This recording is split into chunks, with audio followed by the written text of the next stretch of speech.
मंगलमय मंगल करन वीतराग विज्ञान नमो ताहि जाते भये अरहंतादि महान करि मंगल करियो महा ग्रंथ करन को काज चाहते मिले समाज सब पावे निज पद राज। तिलक भैया आप पढ़िए डमूकार मंत्र।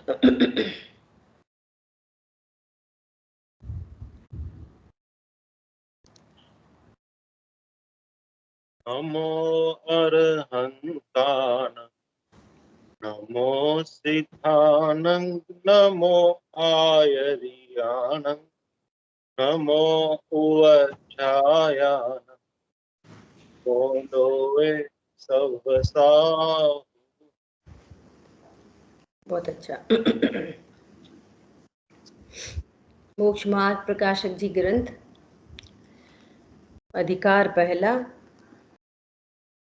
और यहाँ अरहंतों के स्वरूप सिद्धों के स्वरूप के बाद आचार उपाध्याय साधु परमेष्ठी के सामान्य स्वरूप पर हम लोग स्वाध्याय कर रहे हैं। अब तक अपनी चर्चा हुई है जो विरागी होकर समस्त परिग्रह का त्याग करके शुद्धोपयोग रूप मुनि धर्म अंगीकार करके अंतरंग में तो उस शुद्धोपयोग द्वारा अपने को आप रूप अनुभव करते हैं। शुद्धोपयोग में क्या होता है? अपने को आप रूप अनुभव करते हैं, इसी का नाम शुद्धोपयोग है ना। और अपन ने इसकी विशेष चर्चा कर ली कि लोग ऐसा कहते हैं कि शुद्धोपयोग तो मुनि अवस्था में ही होता है, शुद्धोपयोग तो मुनिराजों को ही होता है, चौथे गुण स्थान में भी शुद्धोपयोग होता है। यहाँ पे तो प्रचुरता के एंगल से बात चल रही है। अपने को आप रूप अनुभव करते हैं अर्थात अपने को त्रिकाली ध्रुव भगवान आत्मा अनुभव करते हैं। परम अकर्ता परम अभोक्ता अनुभव करते हैं। और ऐसा होने पर द्रव्यों में अब अहम बुद्धि नहीं रही। संयोग शरीर कर्म कषाय मैं हूं, मेरे हैं, मैं करता हूं, भोगता हूं, ये पूरी बात खत्म हो गई। ठीक है। तथा अपने ज्ञानादि स्वभाव को ही अपना मानते हैं। अपने को आप रूप अनुभव करने का अर्थ ही है कि अपने को ज्ञान स्वरूप अनुभव करना, एक ही बात है। मेरा स्वभाव क्या है? ज्ञानादि स्वभाव है ना, उसको ही अपना मानते हैं। इसलिए पर द्रव्यों में ममत्व तो नहीं करते, फिर ममत्व तो ही नहीं होता। मैं आत्मा हूं, इसका मतलब है मैं शरीर नहीं हूं, शरीर मेरा नहीं है। मेरे तो ज्ञान आदि स्वभाव है, शरीर मेरा नहीं है। मेरा कौन है? कि मेरे ज्ञान आदि स्वभाव। ठीक है, भेद से कहेंगे। तथा जो परद्रव्य उनके स्वभाव ज्ञान में प्रतिभासित होते हैं, उन्हें जानते तो हैं, जानते ही नहीं, अंदर चले जाते, जानते ही नहीं। जानते हैं, जो लोग ज्ञान को दुख का कारण समझते हैं ना, इसलिए वो ऐसी बातें करते। जानेंगे ही नहीं तो दुख ही नहीं होगा। तो शरीर में कोई उपसर्ग आदि आए तो जानेंगे ही नहीं, अंदर चले जाते हैं तो दुखी नहीं होगा। नहीं प्रभु, जानते तो हैं, पर चूंकि वो परद्रव्य है ऐसा जानते हैं, उनमें एकत्व ममत्व नहीं है ऐसा जानते हैं, अपने ज्ञानादि स्वभाव को जानते हैं, अपने को परिपूर्ण जानते हैं, परद्रव्य के जानने से मेरे में कुछ होता नहीं ऐसा जानते हैं। इसलिए उनके विकार मिट गए हैं, अज्ञान मोह राग द्वेष मिट गए हैं ना। तो दुख तो मोह से था, दुख तो कषाय का था, अभी दुख और कषाय दोनों मिट गए। क्या बोला? संतुलन मात्र शेष है बस। संतुलन शेष, संतुलन कैसी है? पानी में लकीर की जैसे। देखो, दो बात समझना, एक तो वीतरागता की मोटी धारा बह ही रही है, एक तो वीतरागता की, प्रचुर वीतरागता की धारा बह ही रही है, एक बात। दूसरी बात, क्षण क्षण उपयोगात्मक, वो क्षण में उपयोगात्मक भी।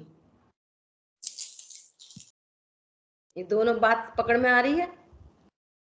जैसे चौथा गुण स्थान वर्ती है, तो अनंतानुबंधी के अभाव रूप तो धारा चल ही रही है, अनंतानुबंधी के अभाव रूप, परंतु बहिर्मुखी उपयोग बहुत देर का है। 1 महीने में अनुभूति हो, 2 महीने में हो, है ना, तो वहां तो दुख के प्रसंग बन जाते हैं, ठीक है। परंतु अध्यात्म ग्रंथों में अनंतानुबंधी चली गई माने सब चला गया, वो एंगल देते हैं। उपयोगात्मक पर लक्ष्य होता है तो कषाय उत्पन्न होती है, ठीक है। 5वें गुण स्थान में वीतरागता की वृद्धि हो गई, दो कषाय चौकड़ी के अभाव की वीतरागता हो गई, तो वहां आनंद बढ़ गया। लेकिन वहां पे भी टाइम लगता है, 2 दिन, 4 दिन, 15 दिन, मैक्सिमम 15 दिन। 15 दिन के बाद अनुभूति हो रही है मान लिया, तो बहिर्मुखी उपयोग में वहां पे भी राग उत्पन्न होता है। अब वहां जो राग है वो और मंद है,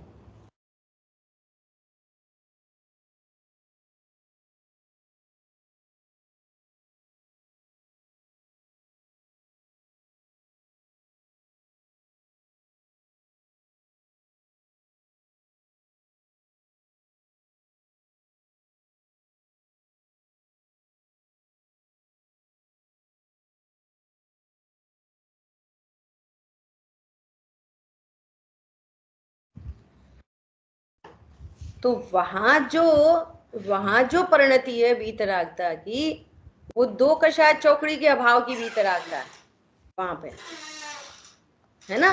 और उपयोगात्मक थोड़े टाइमिंग हो रहे हैं, थोड़ा टाइम हो रहा है ना, ऐसा। लेकिन मुनिराज की स्थिति तो कितनी गजब की है, 3 कषाय की अभाव की वीतरागता, वो प्रचुर, वो तो चली रही है लगातार, उस धारा में कुछ नहीं हो रहा, परंतु उपयोगात्मक भी क्षण क्षण अंतर्मुख होते हैं,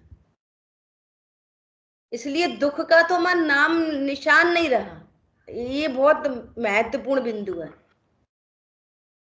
बात समझ में आ गई? 3 कषाय का तो ऑलरेडी अभाव हो रखा है, और अंतर्मुखी परिणाम भी क्षण क्षण हो रहे हैं, क्षण क्षण। और बहिर्मुखता होती है वो अकेली संजुलन की है, ठीक है। तो बाहर में उपसर्ग परिचय आदि भी हो तो भी दुखी करने में समर्थ ही नहीं होते, और उनसे तो दुख पहले से भी नहीं था। क्या कहा? उनसे तो दुख पहले भी नहीं था। अज्ञानी को भी उपसर्ग परिचयों का दुख नहीं होता। दुख किसका है?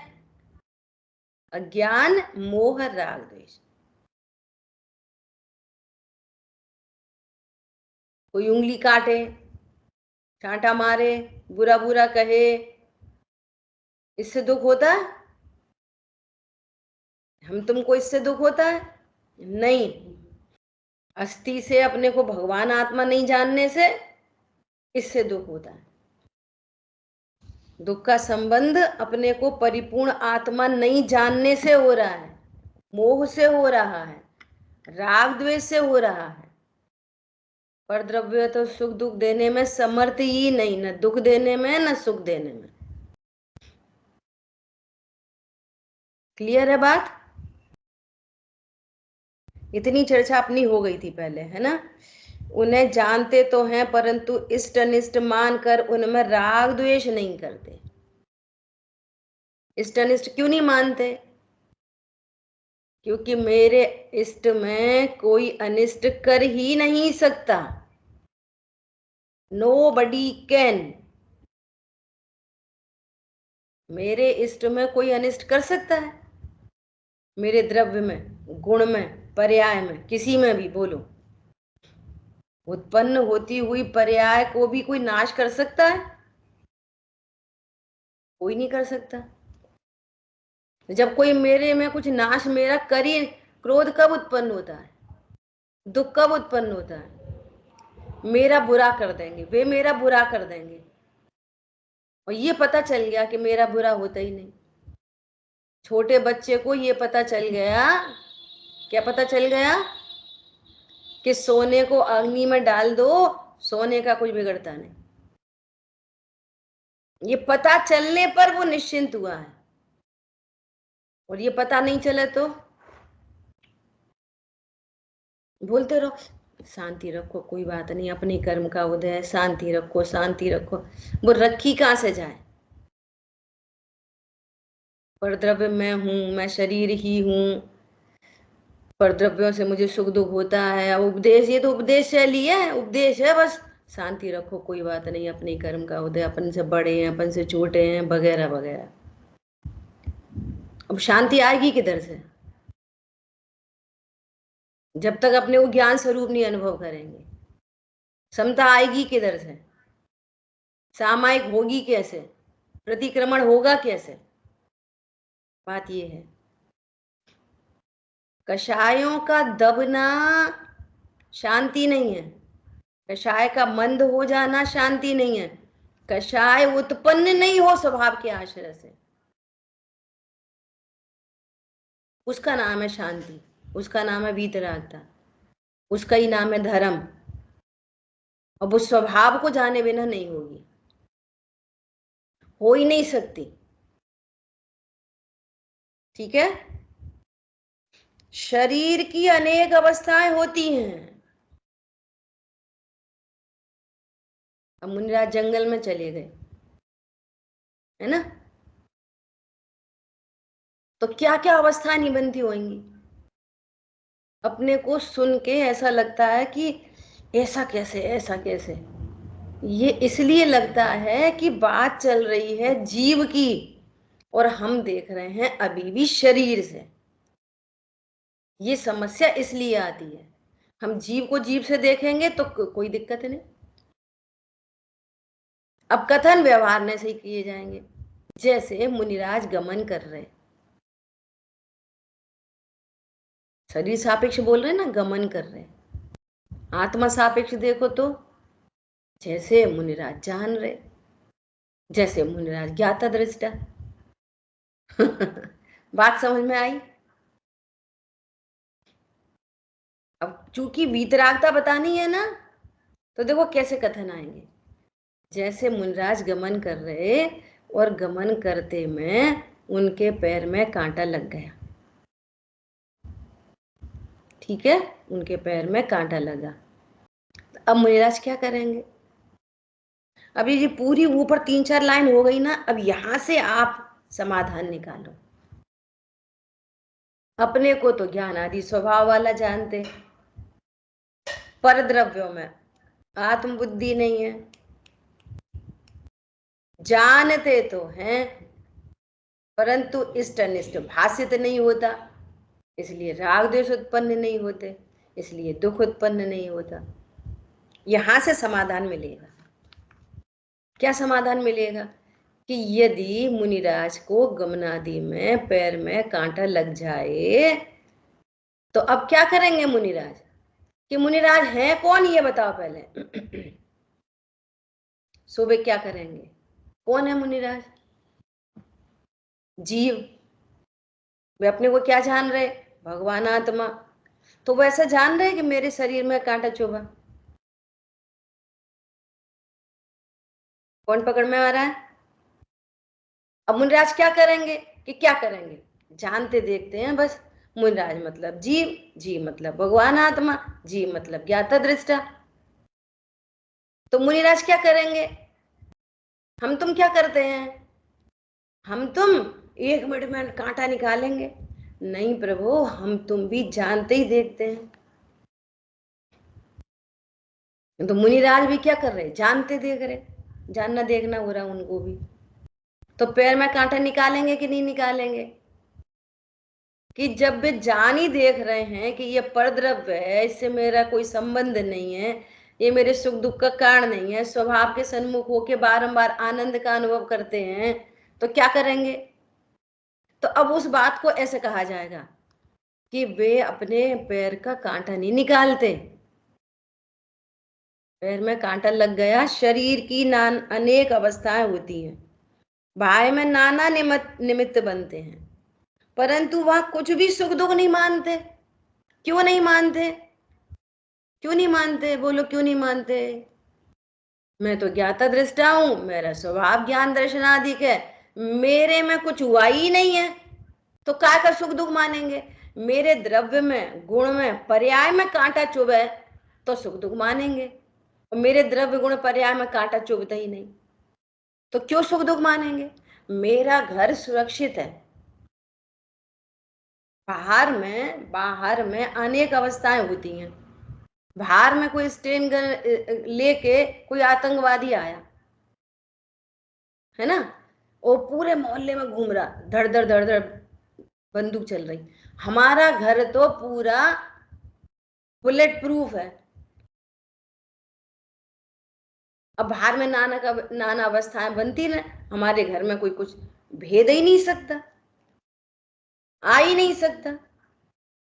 तो क्या करोगे? तो भी देखेंगे बाहर जाके, तो भी डरेंगे, तो भी डरेंगे, कहीं आ नहीं जाए तो भी डरेंगे। अब क्यों डरेंगे? जब मेरा घर बुलेट प्रूफ है और बाहर में बहुत गोलियां चल रही हैं, तो हम क्या करेंगे? कुछ नहीं करेंगे, आनंद से रहेंगे, मेरा घर तो बुलेट प्रूफ है। समझ में आई बात? पंडित साहब ने कितनी बढ़िया स्तुति लिखी है। निज प्रदेश त्वरूपी किला है, जो कभी ना किसी से भिदा है। विदा ही नहीं कभी आज तक। कर्म रागादि भी रहते बाहर, बैठ पाए कदापि न अंदर। अंतरंग में सदा अविकारी, आज अद्भुत छवि मैंने जानी। पंडित साहब कह रहे हैं अद्भुत छवि निज निहारी। हम कह रहे हैं कि हमने जान ली। समझ में आ गई बात? मुनिराज के पैर में कांटा चुभेगा तो क्या करेंगे? कि जीव क्या करता है? जीव के हाथ पैर होते, पैर में कांटा चुभा, हाथ से कांटा निकाल दिया। अरे भैया, हम तुम भी न पैर में हमारे कांटा चुभता और न हम हाथ से निकालते, हम तुम भी ज्ञाता ही दृष्टा हैं। गड़बड़ी ये है, मेरा पैर है और मुझे पैर में कांटे से दुख हो रहा। कांटे से दुख नहीं होता हम तुमको भी, मोह से और कषाय से दुख है। मोह से, मेरी गाड़ी कोई खराब कर रहा, दुख उत्पन्न हुआ। अरे मेरी गाड़ी नहीं है, मेरी तो वो है, दुख खत्म। बोलो क्या कहा? मेरी गाड़ी, भ्रम होते से ही दुख। देखो तुम्हारी वो रखी है एकदम, कोई छू ही नहीं रहा उसको, तो कवर ही रखी है एकदम। अब वो दुख कहां से चला गया? वो वाली गाड़ी में तो अभी भी स्क्रैच डाल रहे बच्चे, पत्थर मार रहे। अब दुख क्यों नहीं हो रहा? मेरी नहीं है। ऐसे ये देहादि मेरे नहीं है। अब यहाँ इस गाड़ी में कुछ भी हो रहा है, मैं तो मेरे दर्शन ज्ञान आदि स्वभाव वाला हूं, अब दुख नहीं है। और जब तक यहाँ अहम बुद्धि है, तब तक धर्म के नाम पे भी कर्म के नाम पर भी दुख ही है, दुख ही चल रहा है। जो कषाय की मंदता है वो भी दुख ही है, अधर्म ही है। बोलो। पता है लोग क्या बोलते हैं, ऐसा बोलते हैं, हमने तो एक बात सीख ली। क्या सीख ली? कुछ भी हो शांत रहो और परिणाम सही रखो बस। अब उन्हें ये पता ही नहीं है कि ये बिगड़ा ही परिणाम है। मोह चल रहा है, कोई हमसे कुछ कहे, यहाँ तो कह रहा है कोई हमसे कुछ कह ही नहीं सकता। अब वो मंद कषा की, अब कभी मजबूरी में, कभी किसी भी तरह से वो शांत रहने की आदत पड़ जाती है, आदत। और थोड़ी बहुत पूजा पाठ हो रही है तो समझ रहे हैं कि हमारा काम तो एकदम सही है, भैया शांत रहो। और कदाचित कोई स्वाध्यायी को क्रोध में देखे तो देखो जिस स्वाध्याय करे तो भी इतना क्रोध, और तुम्हें पता ही नहीं कुछ। बाह्य दृष्टि से देखोगे, इस इन ज्ञान चक्षुओं से, और ये चर्म चक्षु और कर्म का ये पुद्गलात्मक कान से सुनोगे ना तो ऐसे ही देखेगा। अतीन्द्रिय ज्ञान से समझना पड़ेगा, सच्ची समझ से पकड़ देखना पड़ेगा, तो बात पकड़ में आएगी, नहीं तो नहीं आएगी। ऐसा शरीर की अनेक अवस्थाएं बनती हैं, क्या नहीं बनती? जंगल में क्या नहीं होता शरीर के लिए, बोलो क्या नहीं बनती होगी? पंडित साहब ने लिखा है, अमूर्तिक प्रदेशों का पुंजू प्रसिद्ध ज्ञानादि गुणों का धारी, उपसर्ग परिचय कृत बाधा किंचित ना छूने पावे। मुझे छूता ही नहीं है कोई उपसर्ग परिचय, तो मुझे किसकी बाधा आएगी? और जिसको छू रहा है वो परद्रव्य है। बगल वाले घर में आग लग रही, हमको क्या? समझ में आई बात? कंडीशन तो यहां भी ऐसी है, लेकिन जाना नहीं है, इसलिए अज्ञान मोह राग द्वेष, निरंतर निरंतर राग द्वेष उत्पन्न हो रहे हैं, और अनंत कर्मों का बंध चल रहा है, अनंत कर्मों का बंध। अपराधी आत्मा निरंतर कर्मों से बनता है, पूजा करने के काल में, पढ़ने के काल में, दुनिया को पढ़ाने के भी काल में। क्या बोला? व्रत के काल में, उपवास के काल में, दया के काल में, तीर्थ के काल में, तीर्थ वंदना के।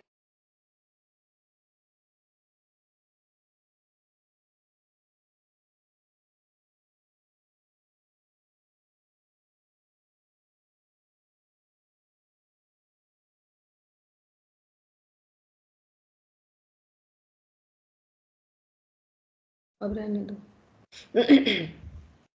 हरी बात ख्याल में, हर काल में बंद होता है। और निरपराध आत्मा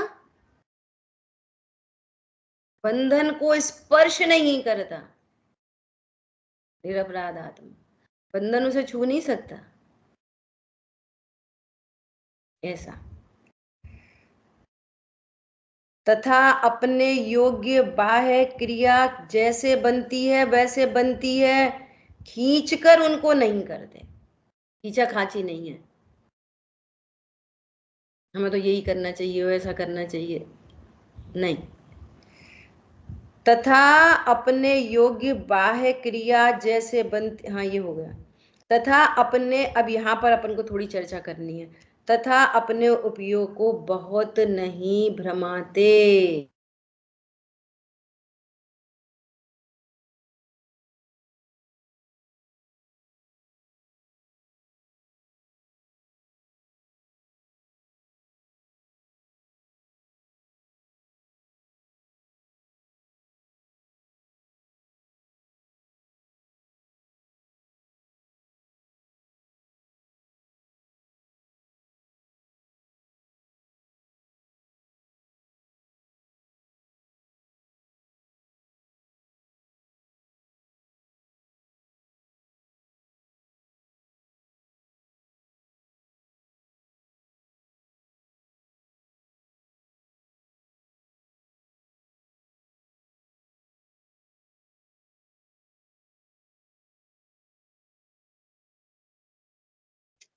चलो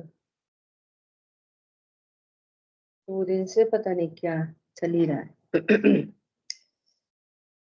चलो ठीक है, क्या बात चल रही है? तथा अपने उपयोग को बहुत नहीं भ्रमाते। इसका क्या मतलब है?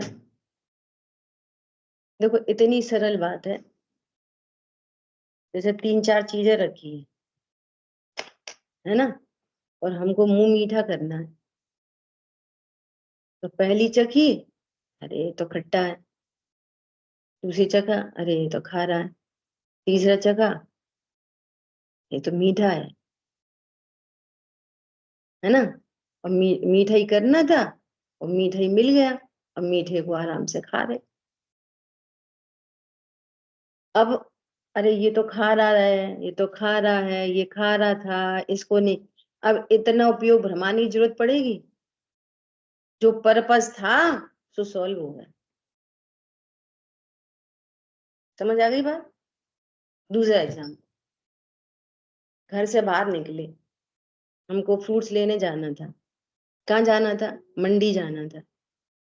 वो भारी ठेला मिल गया, एकदम बढ़िया क्वालिटी के फ्रूट्स रखता है वो। अब मंडी जाओगे, काम वहीं पूरा हो गया। ऐसे ही उनका पूरा काम हो गया। भगवान आत्मा मिल गया। मिल गया मतलब मैं ही हूं। और स्वभाव के आश्रय से 3 कषाय चौकड़ी के अभाव की वीतरागता हो गई है ना। अब उपयोग कहाँ भ्रमाएंगे? चंदा करो, चिट्ठा करो, मंदिर बनाओ, तोड़ो, बनाओ, करो, ये इन सब की अब क्या जरूरत पड़ रही है? काम क्या था तुम्हारा? क्यों ये मुनि धर्म क्यों अंगीकार किया गया था? मुनि धर्म अंगीकार क्यों किया गया था? शुद्धोपयोग के लिए, अपने आनंद के लिए। सो आनंद चल ही रहा है, ऑलरेडी चल रहा है, उसी की पूर्णता चाहिए। तो उपयोग को परद्रव्यों में क्यों भ्रमाएंगे? उसको कहा है कि उपयोग को भ्रमाते नहीं है। संयोग में, शरीर में, कर्म में, कषायों में क्यों भ्रमाएंगे? कल 2 प्रश्न आए, फिर मैं भूल जाऊंगी, इसकी चर्चा कर लें थोड़ी देर, है ना। एक प्रश्न तो ये आया कि आपने बताया कि पहले गुण स्थान वाला भी सीधे 7वें में जा सकता है ना। तो उसमें क्या बात आई थी कि जो पहले गुण स्थान में निरति 4-28 मूल गुण आगम के अनुकूल जो मूल गुण पालता है ना, है मिथ्या दृष्टि, लेकिन उसका मुनि धर्म अंगीकार करने का पर्पज ख्याति लाभ नहीं, उसका पर्पज तो मोक्ष मार्ग ही है कि मुझे तो मोक्ष मार्ग परिणति में प्रकट करना है, मुझे तो सुखी होना है, मुझे तो मैं आत्मा हूं यही जानना है। इसलिए उसने मुनि धर्म अंगीकार किया था। और वो लगातार तत्व ज्ञान में उसमें एकदम सजग है, सावधान है ना। और आत्मानुभूति हो गई। आत्मानुभूति हो गई तो आत्मानुभूति होते से ही सीधे 7वें में जाता है। अब देखो इसका भी मनोविज्ञान समझो कि क्यों चला जाता है। कि बाहर में तो उसका सब कुछ सिमट गया ना। अब न पत्नी, न बच्चे, न कमाना, न नौकरी, न व्यापार। तो उपयोग वहां से कितना निश्चिंत है पहले से ही। ऐसे निश्चिंत, पहले से ही इतना निश्चिंत है, और इधर आत्मानुभूति हुई तो सीधे 7वें में चला जाता है। क्योंकि वो पहले से ही इतना निर्भर है, बिल्कुल प्रिपेयर है वो। ऐसा, अब जैसे जिनको अणुव्रत आ जाते हैं, पहले पहले किसी को अणुव्रत आ गए तो वो पहले से सीधे 5वें में भी जाता है। अब पहले में 4थे में जा रहा है, कोई राजा आदि है, अब 4थे में तो चले गए, सम्यक दृष्टि तो हो गए, लेकिन अभी उनको कितना भार में फैला रहा है उधर से देखें तो फिर अणुव्रती होंगे पहले, फिर 5वां होगा, फिर महाव्रती होंगे, फिर 7वां होगा। तो एक ऐसा भी मार्ग है। और पहले से ही कोई अणुव्रती महाव्रती हो जाए तो पहले से सीधे 5वें में और पहले से सीधे 7वें में जाते हैं। मनोविज्ञान क्या है कि उपयोग बाहर से बहुत निर्भर है। अब उनको ऐसा नहीं कि संवेदनशील तो हो गए, अब पत्नी की चिंता है, कि बच्चों की चिंता है, कि कमान है ही नहीं, उपयोग इतना निर्भर है, तो डायरेक्ट 3-3 कषाय का अभाव हो जाता है। स्वभाव की इतनी सामर्थ्य है। ठीक है, एक प्रश्न ये हुआ। दूसरा प्रश्न ये आया था कि अनंत भगवान है तो उनकी दिव्य ध्वनि खिल रही है ना। दूसरा, उनको आद प्रदेशों का ही परस्पंदन है, तो उनको मनोयोग और वचन योग होगा कि नहीं। ठीक है, आगम परक प्रश्न है ये, किसी को समझ में आए तो समझने की कोशिश करना, नहीं समझ में आए तो भी बहुत श्रद्धा से सुनना। ठीक है, समझ में आ जाए तो बहुत अच्छी बात है। देखो, अपन एकदम फंडामेंटल से बात करते हैं। पहले तो ये समझो योग किसे कहते हैं। जो कह रहे हैं ना, बंधन के कारण कौन है, बंध के कारण मिथ्यात्व, अविरति, प्रमाद, कषाय और योग, है ना। तो मिथ्यात्व से अपना परिचय है। अविरति क्या है, अविरति अप्रत्याख्यान कषाय। अविरति कषाय तो है अप्रत्याख्यान, जो त्याग नहीं होने देते, अप्रत्याख्यान। प्रत्याख्यान प्रमाद, वो भी कषाय है ना। और कषाय को तो कषाय बोल ही रहे, तो ये तीनों भी क्या है, अविरति, प्रमाद, कषाय, ये तीनों क्या है, कषाय ही है। और मिथ्यात्व के साथ अनंता अनुबंधी चली गई। अब बचा योग, है ना। तो योग क्या चीज है। अब योग को 2 तरह से समझना, बल्कि 3 तरह से समझना। योग की व्याख्या 3 तरह से होती है। थोड़ा फंडामेंटल प्रश्न है तो समझना अच्छे से। योग को अपन डायरेक्ट ऐसा बोलते हैं कि आत्म प्रदेशों का परिस्पंदन, है ना। आत्म प्रदेशों का जो परिस्पंदन है वो तो है द्रव्य योग। और कर्म और नो कर्म वर्गणाओं को ग्रहण करने की शक्ति, वो है भाव योग। शक्ति वो है भाव योग। योगों से क्या होता है, योग से होता है प्रकृति प्रदेश बंध, और कषाय से होता है स्थिति अनुभाग बंध।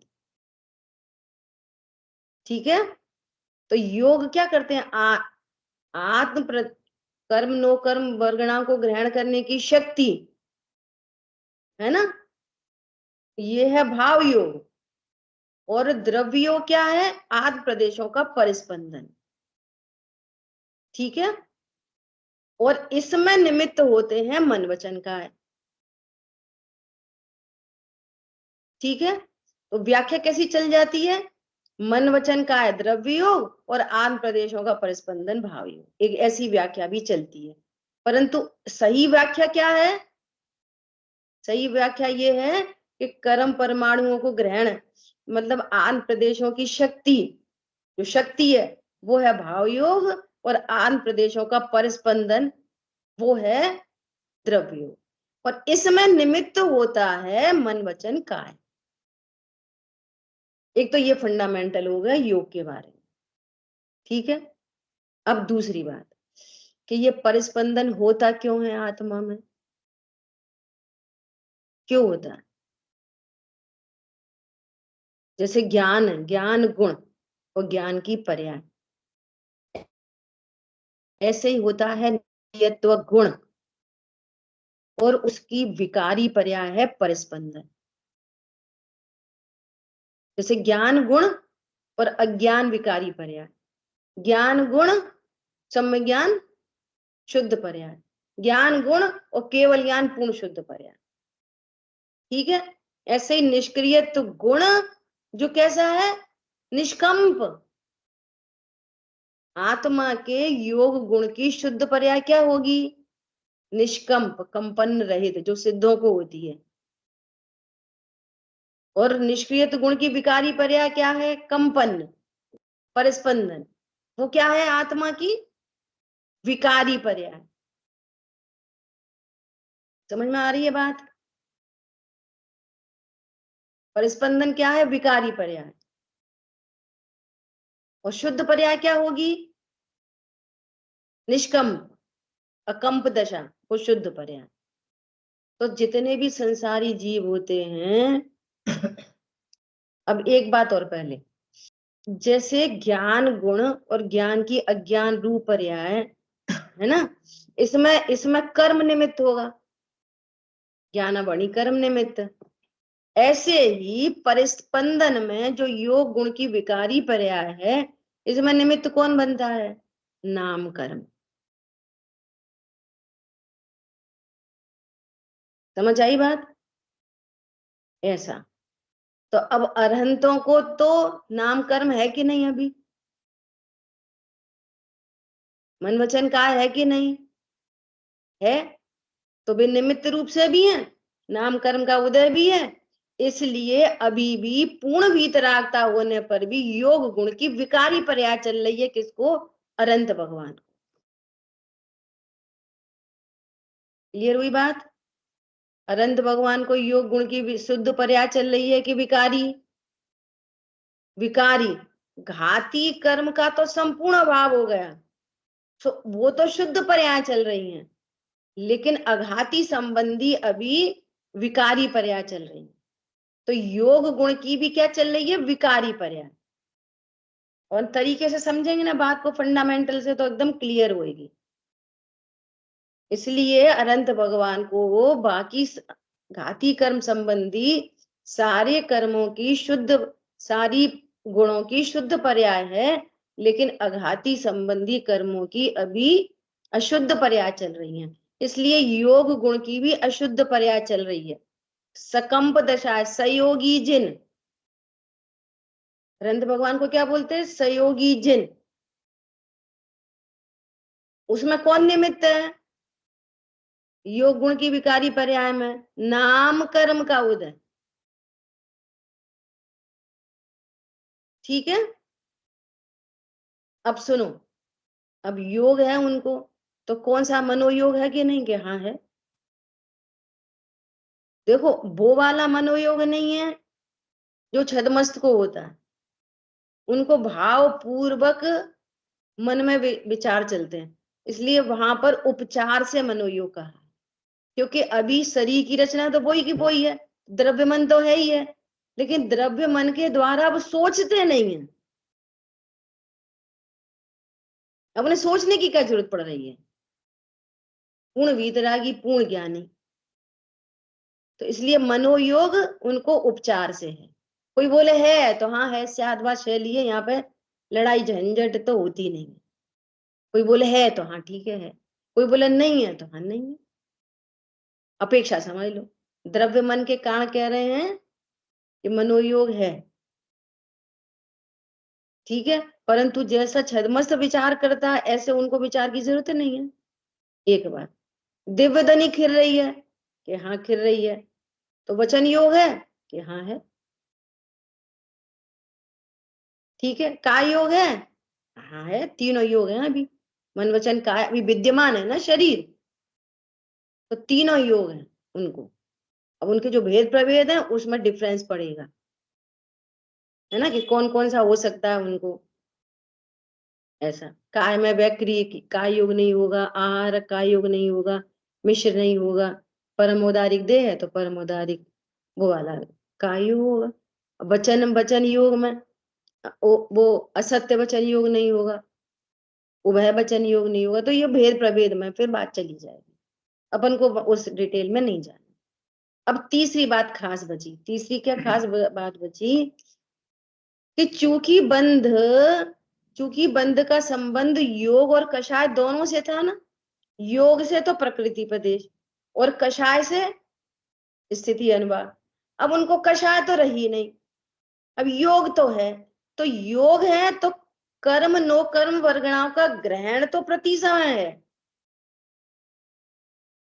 क्योंकि वो शक्ति विद्यमान है और इधर विकारी पर्याय भी है।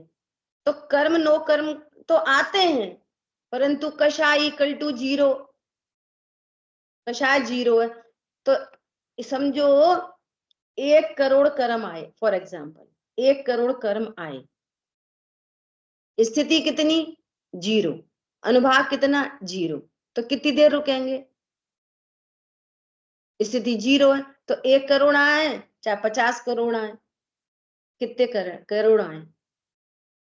Crore multiply by 0 equal to 0, स्थिति कुछ है ही नहीं, इसलिए उसको बोलते हैं ईर्यापथ आश्रम। कर्म आते हैं, स्थिति कुछ बनती नहीं, अनुभाग कुछ बनता नहीं, तो ऐसे ऐसे ही चले जाते हैं। ठीक है, ये इनका प्रश्न था अंजलि बहन का, तो ये समाधान मिला आपको पूरा अच्छे से। तो अपनी बात यहाँ पर क्या चल रही है? उपयोग को बहुत नहीं भ्रमाते। बोलो, उपयोग को बहुत नहीं भ्रमाते। किसी बच्चे का लक्ष्य है कि मेरे को ऐसा ऐसा करके मैनेजर की पोस्ट चाहिए और वो चाहिए, और वो कंपनी का मैं वो बन जाऊं, ये बन जाऊं, जो भी है ना, अब वो हो ही गया, तो अब कितना उपयोग, कितना स्विच करेगा कंपनी? नहीं, माँ पे भी देख लो, थोड़ा माँ पे भी देख लो। अरे जब तुम सेटिस्फाई हो, तुम्हारे जो कुछ सब मनोरथ पूरे हो गए, अब क्यों उपयोग को भ्रमाएंगे? इसलिए मुनिराज उपयोग को बहुत नहीं भ्रमाते हो। टोडरमल जी ने एक एक बात को कितनी गजब से, जैसे ये सेंटेंस नहीं होता तो क्या फर्क पड़ता, स्वरूप तो बता ही रहे, लेकिन हर चीज को माइन्यूटली करके एक एक बात रखी है। उपयोग को बहुत नहीं भ्रमाते। देखो, अपन ने अभी अस्थि से बात कर ली, स्वभाव को जान लिया, और प्रचुर वीतरागता भी चल रही है, क्षण क्षण अंतर्मुख भी होते हैं, सो अपने पूरे ही पर्पस सॉल्व हो गए हैं, तो उपयोग को क्यों भ्रमाएंगे? ये अपन ने अस्थि से बात कर ली, अब नास्ति से देखो, संयोगों का स्वरूप भी जान चुके, सुत दारा होए न सीरी, तो क्यों उपयोग भ्रमाएंगे? ये अज्ञानी उपयोग को क्यों भ्रमाता रहता है? उन्हें ये समझा देंगे, फिर उनको ऐसा समझा देंगे, उनसे ये कह देंगे, उन्हें क्यों उपयोग भ्रमा रहे? उसको अभी भी ऐसा लगता है कि मेरे समझाने से कोई समझ जाता है, मेरे करने से कुछ हो जाता है। ये अज्ञानी की स्थिति है, इसलिए उसका उपयोग क्या होता रहता है? भ्रमता ही रहता है। इससे सुख, इससे सुख, इससे सुख, इससे सुख, इससे दुख, इससे दुख, इससे दुख है ये हटाओ, इससे सुख है ये लाओ। इसलिए उसका 24 घंटे सोते में भी उपयोग भ्रमता ही रहता है, पूजा में भी भ्रमता रहता है। भाई जी तो कितने एग्जाम्पल देंगे, बोलेंगे कि वो होती है ना जो नारियल की बनाते हैं चटक, है ना, अगर वो थोड़ी बड़ी साइज की आ जाए उनमें, तो उपयोग को भ्रमाएगा, कैसे तोड़ दो इसको, दो दो बार चढ़ जाएगी। ये छोटा बादाम है, ये बड़ा बादाम है, छोटा बादाम अभी चढ़ा दो देवसाय गुरु के उस पे, बड़ा बादाम मार्ग पर चढ़ाएंगे। मतलब पागलपन का कोई ठिकाना नहीं, वो जो सोचता है वो भ्रमता ही है। क्यों? पर द्रव्यों में सुख दुख बुद्धि बैठी है ना, तो उपयोग भ्रमेगा ही भ्रमेगा, हर एक बात में, हर एक बात में। जैसे किसी ने बोला, अरे वो आज आ रहे हैं, अच्छा, तो बस उपयोग भ्रमना चालू, क्यों आ रहे हैं, कैसे आ रहे हैं, कितने, कौन सी ट्रेन है, सही टाइम पे बैठ जाएंगे कि नहीं, छूट तो नहीं जाएगी, लगा देना वगैरह वगैरह। प्रभु यदि यदि इतना उपयोग द्रव्य गुण पर्याय में लगाओ तो तुम्हारा कुछ काम बन जाए। अच्छा, ज्ञान गुण की कौन सी पर्याय, तो अज्ञानता क्यों हो?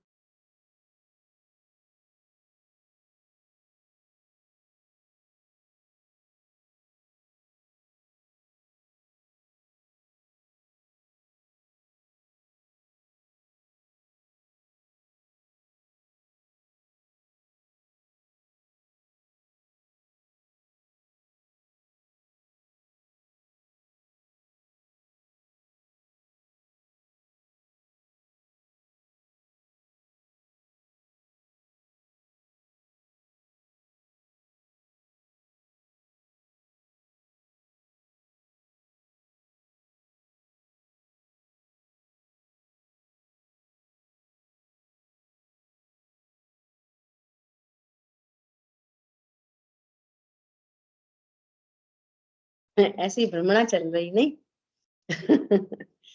क्या बोल रहे हैं? उपियों को बहुत नहीं भ्रमाते। क्यों नहीं भ्रमाते? अस्थि से स्वरूप को जाना तो उपयोग नहीं भ्रमता, और नास्ति से भी तो स्वरूप जान चुके हैं, संयोगों का स्वरूप जान चुके, शरीर का स्वरूप जान चुके, कर्मों का स्वरूप जान चुके, कषायों का स्वरूप जान चुके, सबका स्वरूप पता है, तो क्यों भ्रमाएंगे? ये महान आश्चर्य की बात है, महान आश्चर्य की बात है। क्या पढ़ते सुनते की तो बात छोड़ो, अनुभव करते हुए भी उपयोग नहीं बदलता। क्या बोला? ये इसलिए टोडरमल जी ने लिखा, अहो देखो मोह की महिमा, मोह की महिमा करनी पड़ी। मोह की महिमा होती है तो भी कह रहे हैं देखो मोह की महिमा। प्रत्यक्ष प्रत्यक्ष कोई सगा होता देखा नहीं जाता। प्रत्यक्ष प्रत्यक्ष में कोई किसी का सगा नहीं है, प्रत्यक्ष एकदम क्लियर कट। तो भी देखो मोह की महिमा, फिर भी परत तो नहीं आता। ये प्रत्यक्ष अपने हिसाब से चलते नहीं दिखाई दे रहा, तो भी परत तो नहीं आता। देखो मोह की महिमा, स्पष्ट कोई अपना सगा होते हुए देखा नहीं जाता।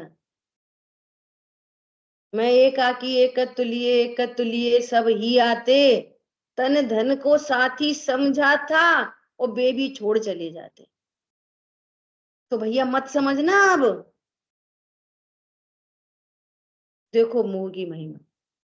मुनिराज को मोह नहीं रहा, मुनिराज को कषाय नहीं रही, इसलिए क्या हुआ? उपियों को बहुत नहीं भ्रमाते। अस्थि से और नास्ति से काम पूरा हुआ है, अस्थि से और नास्ति से सबके स्वरूप को जान लिया। मेरा ज्ञानादि स्वभाव के अलावा विश्व में परमाणु मात्र नहीं, नंबर 1। नंबर 2, कोई मेरे अनुसार नहीं। नंबर 2 लिख लेना ये। नंबर 3, कोई मेरे लिए इष्ट अनिष्ट नहीं। नंबर 4, कोई मेरे सुख दुख का कारण नहीं। बात पूरी खत्म। अब फोकस कहाँ पे करना है हमको? इन्हीं 4 पॉइंट्स पे फोकस करना है। शांत नहीं रहना, चुप रहो भैया, मिल जाए सो खा लो, भैया कोई कुछ कह दे अपन तो चुप रहते। चुप मत रहो। Don't forget, format yourself. Format करो इन 4 पॉइंट से, तो भेदियान होगा, सच्ची शांति होगी। क्या बोला? जब कोई अनिष्ट भाषित ही नहीं होगा, इष्ट भाषित ही नहीं होगा, तब सच्ची शांति आएगी, वो परमानेंट होगी, वो मोक्ष मार्ग प्रकट होगा और उसकी पूर्णता भी होगी, हमको ही होगी। अब देखो, ऐसे लोग, बहुत सारे लोग ऐसे सुनते हैं, अब देखो पढ़ सुन तो रहे, कुछ हो जाए तो। ऐसे लड्डू गोपाल को कुछ नहीं होता, तो कॉन्फिडेंस चाहिए, निशंकता चाहिए। निशंक अपने स्वरूप में निशंक, भगवान के स्वरूप में निशंक। अरे विपरीत ज्ञान से कर्म बन रहे, तो सही ज्ञान से कर्म से नहीं छूटेगा, इतनी सिंपल बात है। विपरीत ज्ञान से कर्म बन रहा है, तो सही ज्ञान से कर्म से छूटेगा। कर्म से छूटेगा तो गतियों से छूटेगा, कर्म से छूटेगा सुखी हो जाएगा। बोलो सही बात है कि नहीं? ठंडी से ठंड से घी जमेगा तो गर्मी से पिघलेगा नहीं। अब देखो रखा तो है आग पे, पिघले तब है, हैं? विचार करना, ठीक है? शेष चर्चा आगे करें। जिन वाणी के ज्ञान से सूझे लोकालो, वो वाणी मस्तक नम सदा दे तुम। बोलिए द्वाशांगमयी जिनवाणी माता की जय हो। जय जिनेन्द्र सभी को।